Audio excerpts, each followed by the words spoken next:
Tanse Nito Tamtek. Hello, friends. I'm here today with a wonderful and um, amazing practitioner, Natasha Williot. And Natasha is a drama therapist. And in a moment, I'm going to ask Natasha to introduce herself and set the stage a little bit for our conversation today, which is going to be about how to use or apply drama therapy, sort of together with some ideas from response-based practice, to address conflict when people are in relatively equal relationships. And so I want to start by acknowledging the land. I'm in the beautiful land, the unceded lands of the Gani and Gahaga here in Jojage, Montreal. And I believe you are too. Is that right, Natasha? Yep, absolutely. Okay, so would you like to tell us a little bit about yourself and what you do? Sure. Bonjour, dag, hello. Mhm. I'm Natasha. My pronouns are she, her. I'm a third generation settler. So my grandparents immigrated from the Netherlands, and on my mom's side and on my dad's side from France. And yeah, I'm now here in Jojage, Munyang. And I'm a drama therapist. So, what that means is that I use movement, dramatic arts. So, that's kind of the art of all the arts, but storytelling, creativity to get people to hear themselves better, hear each other better, and also be in relationship with each other. Um, yeah, so I do a lot of grief work. I do a lot of kind of moving through stories of violence in a way that's a bit gentler because you can do it through a character or you can do it through play, as well as working with people who just want to be more attuned to each other. So that's going to look a bit more like what we're going to do today, Mhm. um, because it's easy to be like bombarded with so many things in our daily life now that it's actually like a constant practice to stay connected to each other.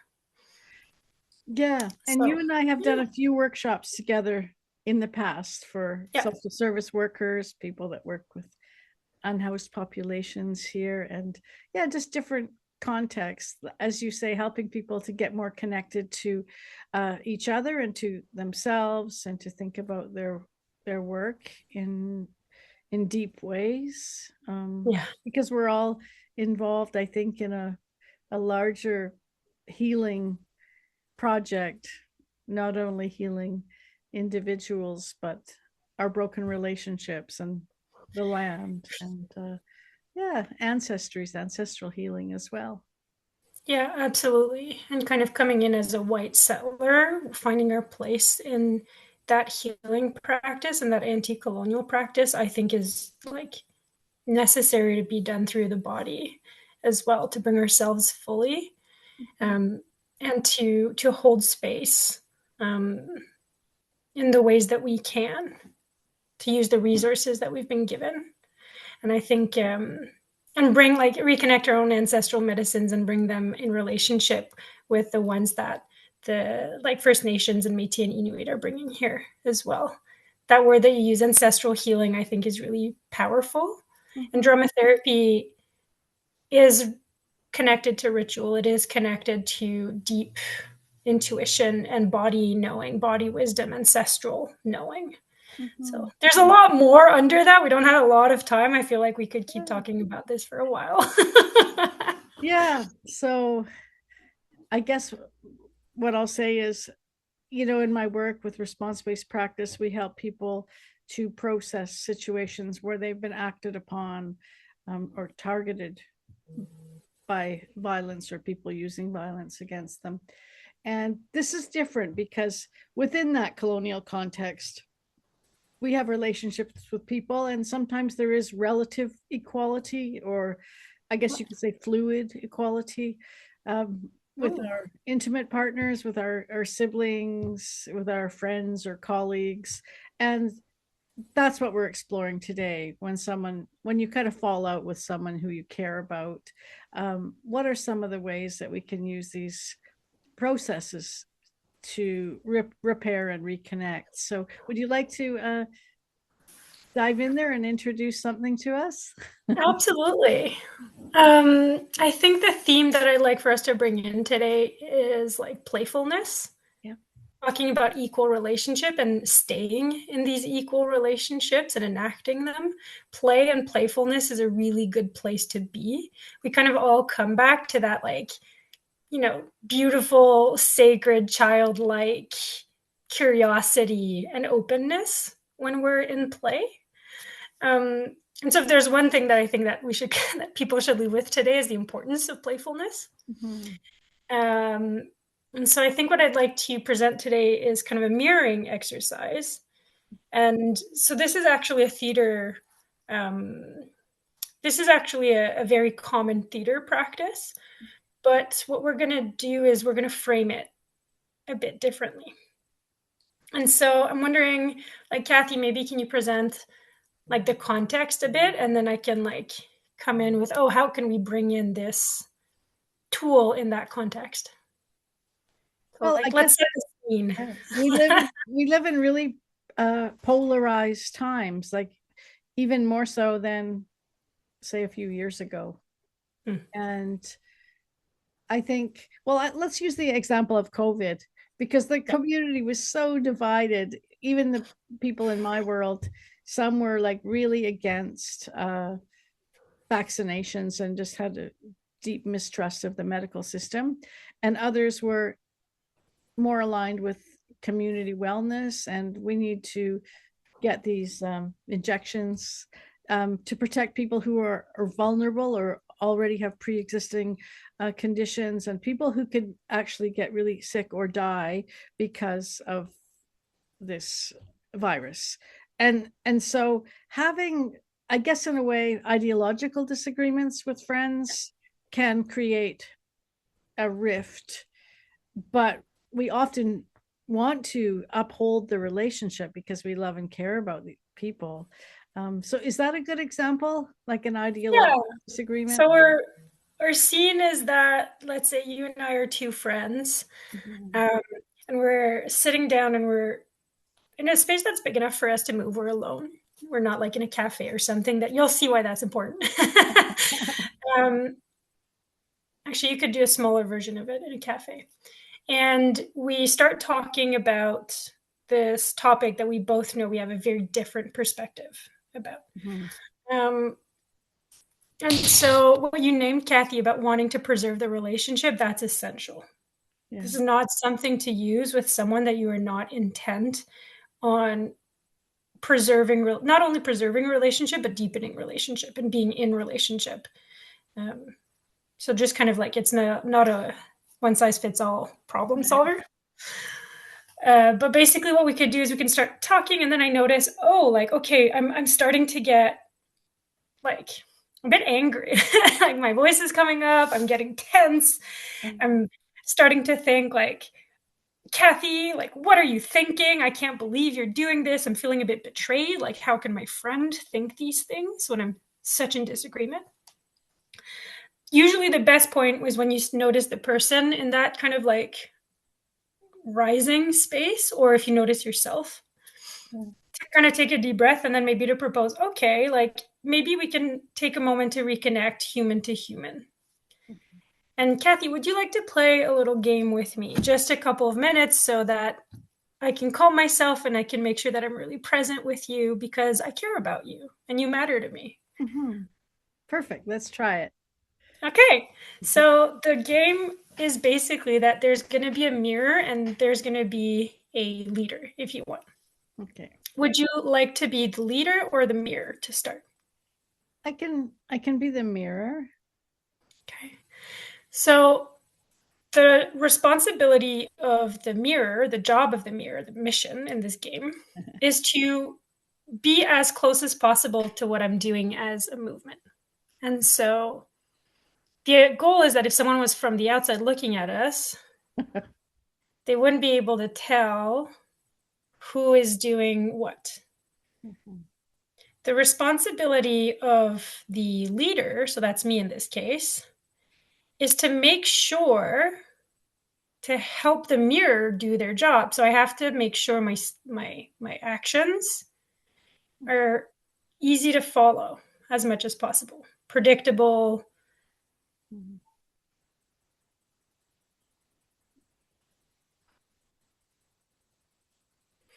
And if we want to be playful, we can go into silliness and play with our faces as well.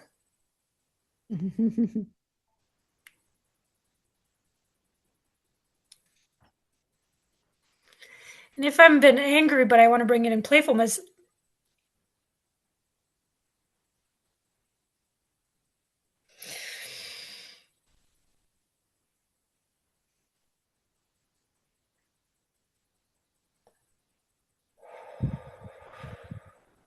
and then I'm going to pass the ball.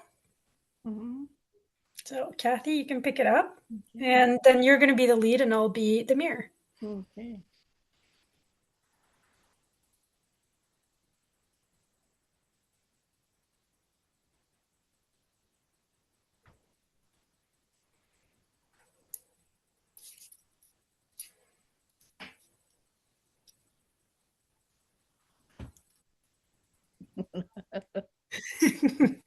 Now, if you get that giggling going, that's a good sign.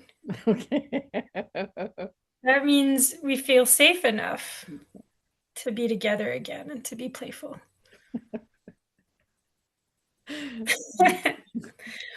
Okay, we can leave it there for now. There's like an extra step if we want to both try to read each other Yeah. um, at the same time. I don't know if you want to try to do that or if you want to leave it there. Yeah, I just wanted to say that I feel like more attuned with you because it was interesting and kind of fun just to really try to track your movements. And yeah, being attuned is how I would describe it. When we do that, we get out of who's right. Mhm.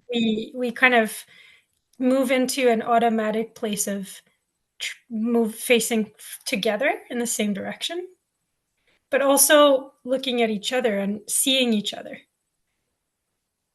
And when we get into that playfulness space, I felt my body relax a bit, especially hearing you giggle. And I'm thinking about the context. If we're getting in a fight and I'm worried this is bad for a relationship, hearing you giggle, whew, what a relief. You're still here with me. Yeah, and there was also the aspect of distraction because it took so much, wherewithal to just to track you and follow the gestures that you can't hold the conflict because your mind is busy doing something else, right? Yeah. Yeah. Yeah. And then often at that point, it just everything's kind of silly. Yeah. Um, yeah, and I was even thinking actually in a cafe you could do this, but the game would be just with your hands, maybe. Mhm. Something smaller on the table. Yeah. Um, what it also does is it forces us to pick up on each other's nonverbal cues and to attune our breath. And Mhm. for anyone who kind of knows a bit about community connection, attuning our breaths is one of the most healing practices we can do. And Mhm. it's accessible to everyone at any point. I find it so interesting that in a lot of languages, the word for breath is the same as the word for spirit. Yeah.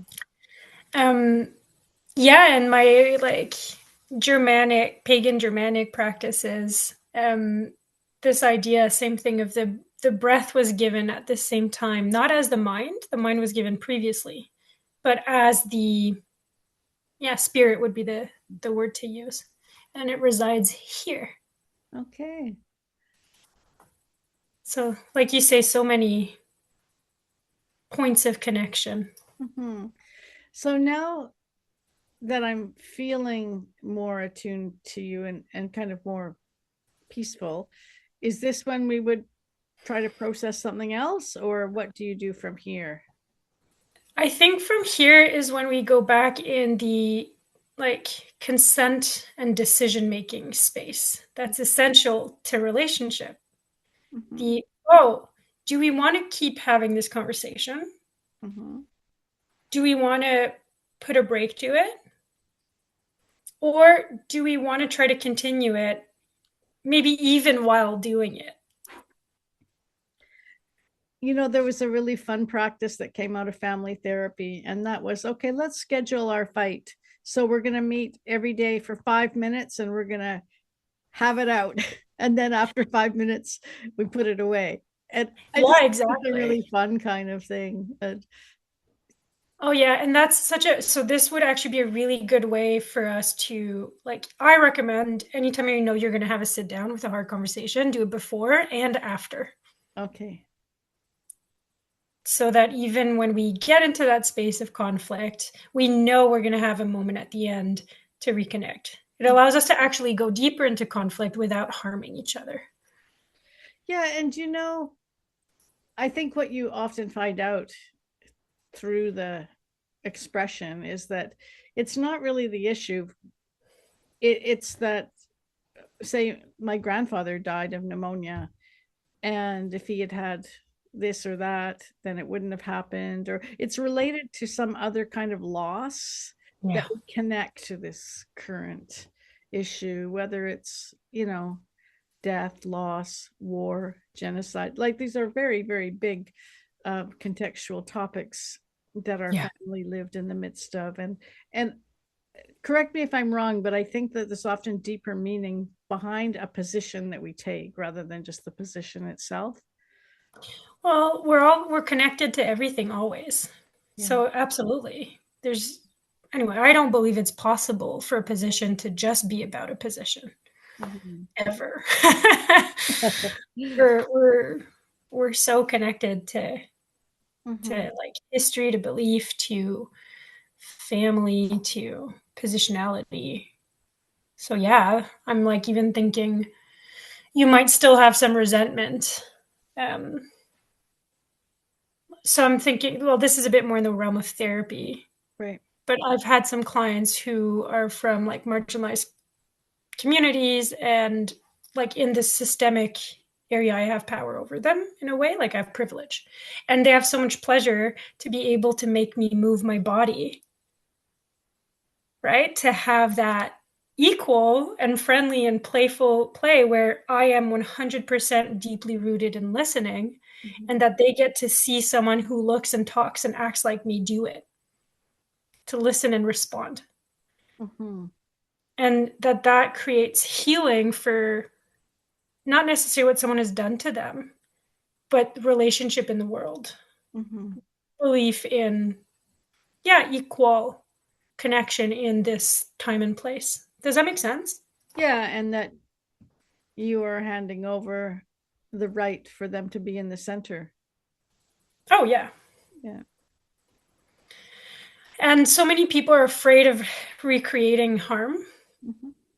that by bringing in playfulness like this, Mhm. um, like I've seen some people, for example, or with their partner or family member, they'll express their frustration um, by making silly looking poses so that they can witness the other person doing these like silly poses, but everyone's dignity is protected. So they Mm. get to express it, they get to play it, they get to show the other person what it feels like to be there. Mhm. Um, So it's not mocking the person, it's giving them the space to show you actually what it feels like and how they present that in their body. yeah, and exactly like what you did after this moment of making sure to take the time after, that's where the framing is different. Making sure to take the time after to be, what did that feel like? Mhm. Did you like leading better? Did you like following better? Why? Mhm. Um, for some people who are always in the caretaker position, it's really healing to be like, I actually didn't want to lead. I wanted to follow because I'm always making decisions. Yeah. Or the opposite, someone feels disempowered at work and it feels really good to be able to lead and to know that the person is going to respond. Mhm. So you mentioned consent. Do you Yeah, want to say a little bit more about sure. that looks like? Yeah. So consent, the way that I work with it is the idea that like it's ongoing, and it's, I love that word that you use, it's fluid. Mhm. Um, and so you have to make sure that you're always checking in when we notice a transition, when we notice a change. And we can check in non-verbally. Like sometimes it's just like an eye contact and the person kind of like nods and you're like, okay, cool. Um, by playing the game we played, you get really good at noticing the person's nonverbal. So you'll notice if they start moving backwards. Usually, I mean, you'll have to talk about it, but usually that implies some sort of distancing or sometimes even removal of consent. I no longer want to be in this position here with you. Uh-huh. But not enough to break relationship and walk away. Mhm. And so when you start noticing that, you can pay attention and check in. Oh, is this still okay for you? Yeah, I've known some indigenous people, and I guess in their family they had a background of someone being taken away to residential school, and they said, I don't want to play, when we do energizers or workshop activities that are playful. They just say, I don't do that.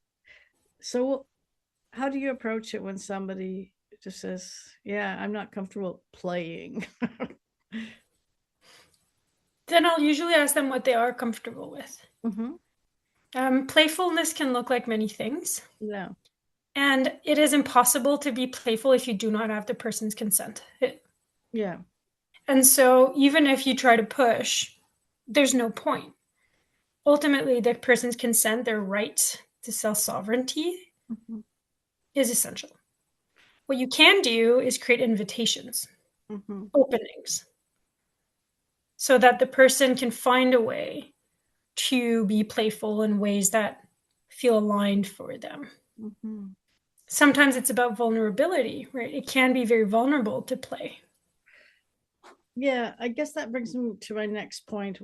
Sometimes people accidentally humiliate another person. They didn't necessarily mean to, but they did something that harmed that person's dignity, or they experienced humiliation in the interaction.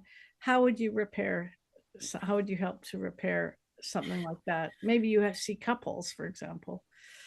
Yeah, that's I mean, the way to repair is going to change based on the way the person who humiliated the other.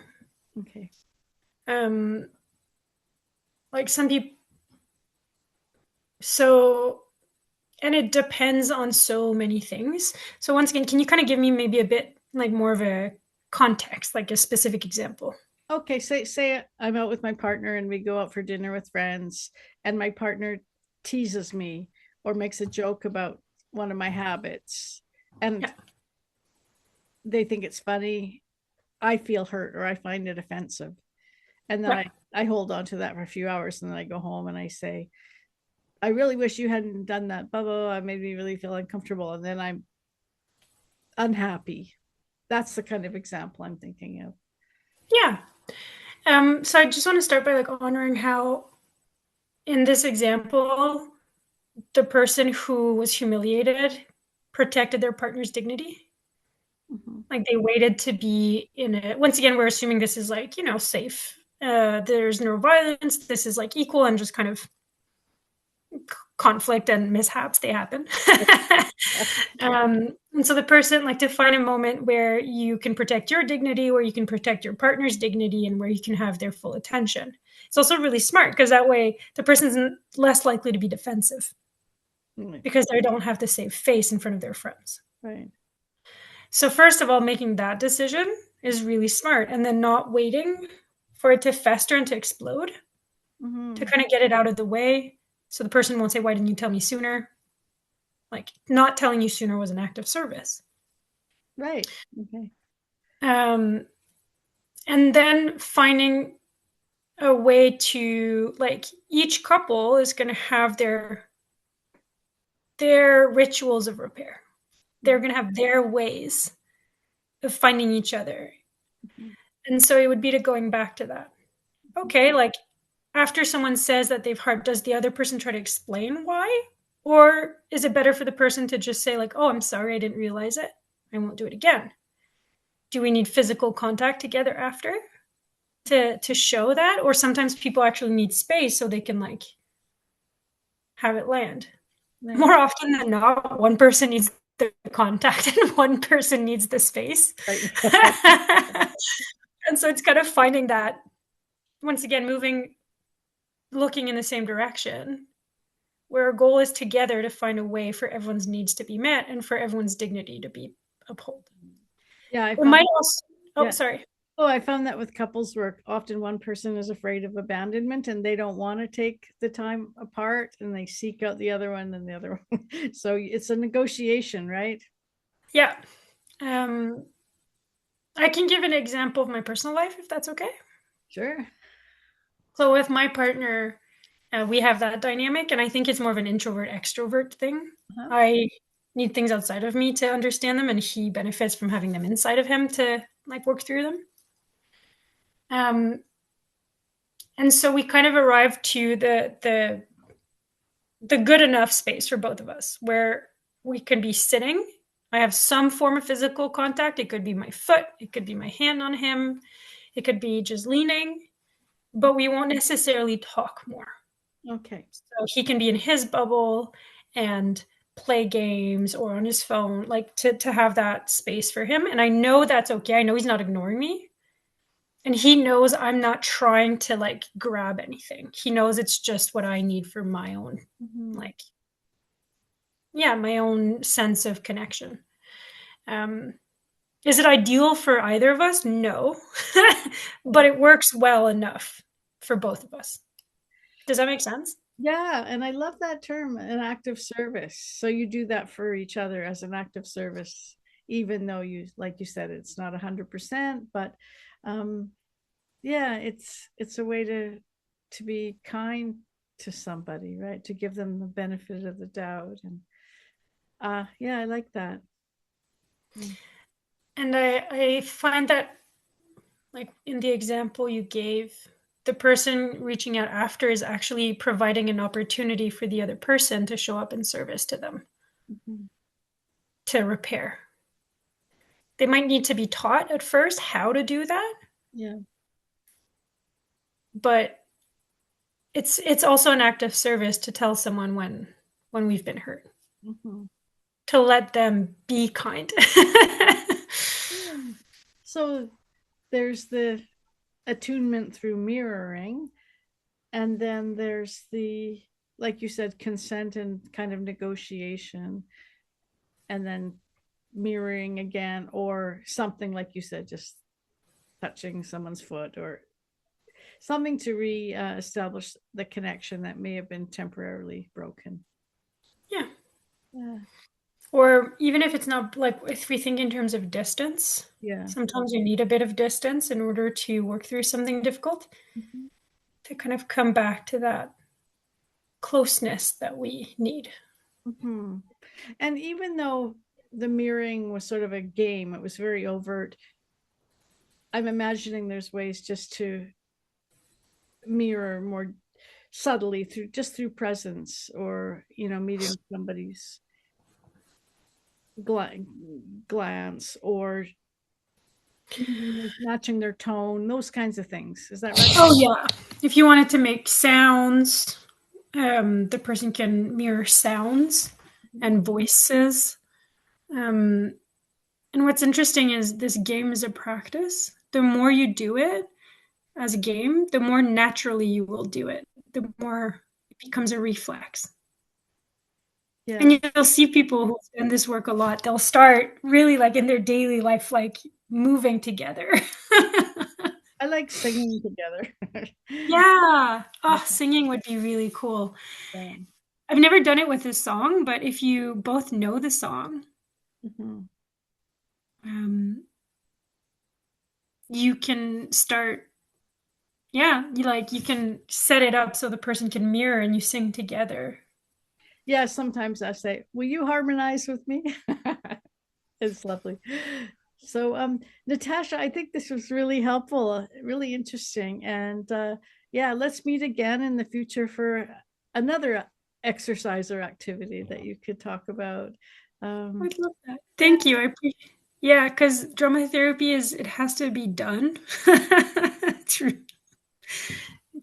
Yeah. So thank you for playing with me today, Kathy. yeah. And I think part of our shared work is to integrate response-based practice and drama therapy because they're both about social interaction and it they work so well together. So Yeah. thank you. Okay, thanks Thank for you. listening, everyone, and have a beautiful day. Merci.